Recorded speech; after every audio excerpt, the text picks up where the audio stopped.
Аристотель өз шәкірті Ескендір Зұлқарнайынға әйелдердің артық ықыласынан абай болу туралы жиі айтады екен. Себебі ол еркектің санасын сансыратып, ақылынан алжастырады дейтін көрінеді.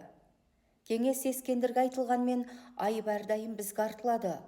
Бұл қақпасты масқаралап, үнін өшірейік деп сөз байласқан патша гареміндегі әйелдер ұлы философқа сабақ беруде қарады. Өте сұлу, ақылды әрі ойнақы бір күңді Аристотельге жібереді. Өзінің сұлулығы, нәзіктігі мен тәтті айла шарғылары арқылы ол данышпанды біртіндеп шырмауын алады. Логиканың хас шебері Аристотельді ақыры оның арбауына түседі.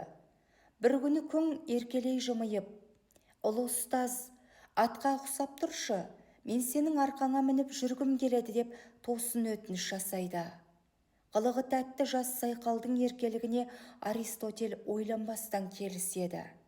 Дәл сол сәтте гарем әйелдері бөлмеге Ескендірді ертіп кіреді.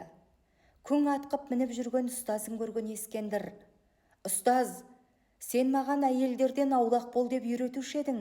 Мынауың не?» деп даусы қатты шығып кетеді.